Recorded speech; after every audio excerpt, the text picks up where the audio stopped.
Olha, e o assunto educação vai ser tratado hoje também no Congresso das Cidades. O desempenho, a necessidade de melhoras, os passos que já foram dados, tudo isso vai ser assunto. Para falar a respeito deste tema, vai participar do Congresso das Cidades e já está aqui conosco o Ayrton Ellery Araújo. Ele que é do IPEA e que é economista, trabalha no IPEA, mas tem volta as suas atenções para a pesquisa na área de comunicação.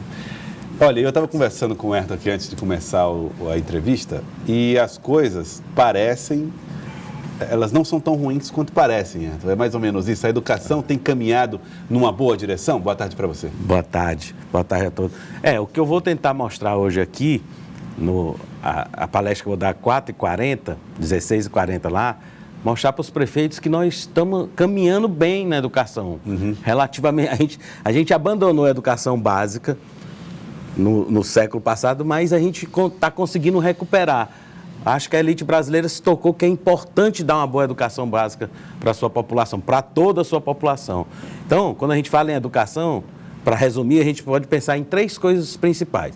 Primeira pergunta é: todo mundo que deveria estar na escola está na escola? Essa é a primeira pergunta. Isso é a dimensão acesso. Eu vou mostrar que isso está melhorando muito no Brasil. Hoje, da população de 6 a 10 anos, que tem mais a ver com os prefeitos, porque são os anos iniciais fundamental, quem faz isso são as 5.000 prefeituras com suas redes, a gente já está praticamente 100% para dentro da rede. Ou seja, a gente conseguiu sair em 91, perto lá no censo de 91, a gente tinha de cada 4 crianças de 6 a 10, uma estava fora da escola. Sim. Agora, praticamente, estão todas dentro da escola. Então, isso é um ganho que a gente tem.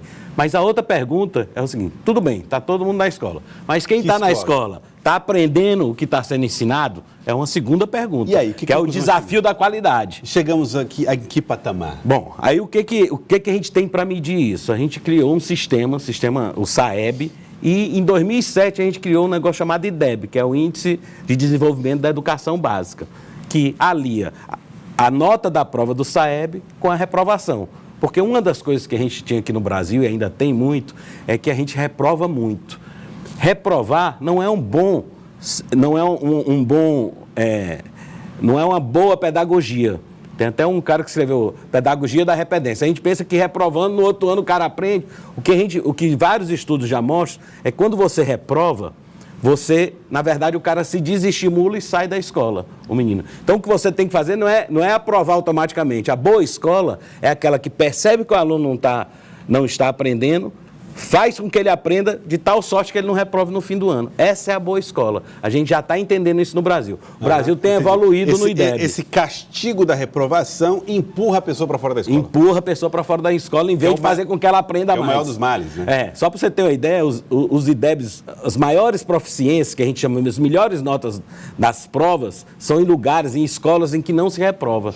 Não é o contrário. Você podia pensar, escola que reprova muito, aqueles que sobram são os melhores. Não é isso que acontece. Você vai ver, a boa escola é aquela que não reprova, não é porque ela aprova automaticamente, é porque ela percebe que o aluno, fica foco no aluno que não está aprendendo, faz ele aprender e aí ele passa. Então a segunda pergunta é: estão aprendendo? A gente mede isso pelo IDEB. E eu vou mostrar que a gente está melhorando muito no IDEB. Por exemplo, existem alguns municípios que são assim, cases, que são exemplo aqui no Piauí? Tem. Eu vou mostrar os 14 municípios que já atingiram o IDEB, em 2017, o IDEB 6. Por que eu falo no IDEB 6? Porque no PNE, no Plano Nacional de Educação, a gente coloca como meta para o Brasil ter IDEB 6 até 2021. Esses municípios já adiantaram o serviço deles. O principal é Teresina. Teresina é um case de sucesso. Hoje o IDEB já é 6,7. Mas tem outros. Oeiras, por exemplo. Eu vou mostrar os 14. Oeiras já atingiu mais de 7, tá? 7,1 ou 7,2. Não lembro agora de cabeça. Então nós já temos vários cases aqui no Piauí. O que eu vou falar hoje à tarde também, a gente fez um trabalho há um ano e meio atrás, sobre o exemplo do Ceará, que eu chamo o fenômeno Ceará. Ceará tem uma cidade chamada Sobral, que é o melhor IDEB, é 9,1, para vocês terem uma ideia. Teresina é 6,7, Sobral é 9,1. ultrapassou todas as cidades paulistas, as paranaenses, de Santa Catarina, que são os melhores, de Minas Gerais, que são os 4 melhores IDEBs do Brasil em termos estaduais. Nenhum município desses estados consegue acompanhar Sobral. Então, aqui do lado da gente, a gente tem um bom exemplo. Mas não é só Sobral. O estado do Ceará conseguiu fazer com que quase todos os municípios do Ceará, só para vocês terem uma ideia, o Ceará tem 184 municípios, 95 já atingiram o IDEB 6, enquanto que o Piauí, que tem 220 e poucos municípios, apenas 14 atingiram. Então, tem alguma coisa aí de combinação entre estado e município, que foi o que o Ceará fez, que eu estou defendendo lá no MEC, e estou defendendo em cada lugar que eu vou que a gente precisa fazer esse acordo melhor. Resultado de laboratório. Agora, é curioso isso, porque o Ceará e o Piauí têm realidades sociais muito parecidas. Muito parecidas. Climáticas e tudo mais. Por que um consegue e outro não? Não, é isso que eu vou dizer. É muito trabalho. Isso não tem um botão que você aperte. É muito trabalho, foco no aprendizado das crianças. Agora, Ayrton, um problema que eu acredito que afete tudo, inclusive a educação, é o curto-prazismo. O gestor, ele trabalha há 4 anos, porque sabe que 4 anos é o período do mandato. No máximo 8, se tiver sorte, numa reeleição. Como é que a gente pode quebrar essa barreira e fazer com que a educação evolua, prospere independente do prefeito?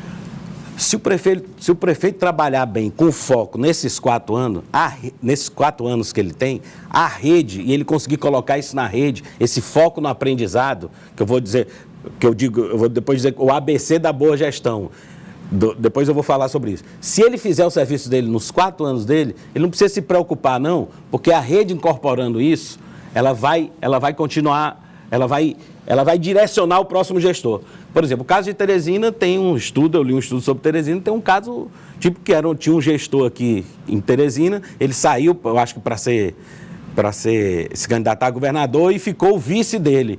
E aí foram 3 anos de greve do sistema porque o vice dele não deu a mesma atenção que o anterior estava dando. Então não tem a ver com o partido, tem a ver com o foco. Se o gestor dá um foco ajudando a escola a fazer, aos gestores da escola a fazer um bom trabalho, e os gestores da escola ajudando o professor a fazer um bom trabalho dentro de sala de aula, isso entranha na rede. É um caminho sem volta. É um caminho sem volta. É um caminho sem volta. O próprio sistema depois cobra que continue na mesma velocidade. Porque é bom para todo mundo. Isso, né? É muito interessante. Muitos prefeitos de cidades pequenas podem dizer o seguinte: olha, esse é um sonho distante, nós estamos aqui todo o tempo apagando incêndios, a minha escola não tem dinheiro para nada.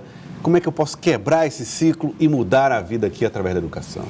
Olha, vamos falar em cidade pequena. Nessas 14 cidades pequenas, tem uma pequenininha aqui no Piauí, que já atingiram 6, inclusive Teresina, aqui no Piauí. Tem uma pequenininha, que é lá perto da divisa com o Ceará, chama... Cocal da Estação? Cocal? Não, Cocal é uma das duas, mas tem uma bem pequenininha, de 2, 3 mil habitantes, que está com o IDEB 7. Então, se você tiver foco no aprendizado das crianças, ajudar o professor, que é o elo mais fraco, que é ali onde se dá, na turma, que se dá o aprendizado, essa relação entre professor e aluno, se ele for bem ajudado, aí a coisa funciona independente do tamanho do município. Claro que municípios maiores vão ter mais problemas, uma rede grande para você administrar é muito pior do que uma rede pequenininha. Exatamente. Olha, mas que fique essa ideia, a mensagem de esperança, viu? É possível mudar a educação e, mudando a educação, construímos um país.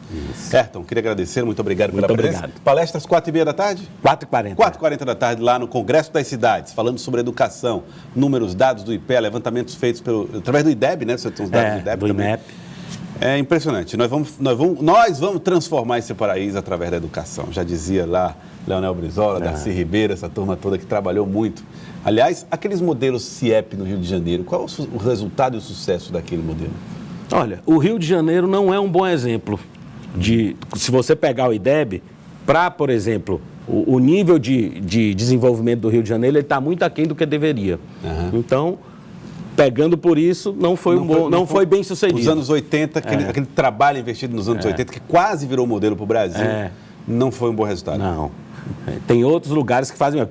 Quem manda melhor em educação é São Paulo, que tem melhor IDEB, São Paulo, depois Minas Gerais empatado com Paraná e Santa Catarina, depois vem Ceará. Só para você ter uma ideia, por que eu chamo de fenômeno. Porque está fora dessa curva regional. Exatamente. Impressionante. Muito obrigado, viu, Ayrton? Obrigado pela participação aqui conosco. Muito obrigado pela participação.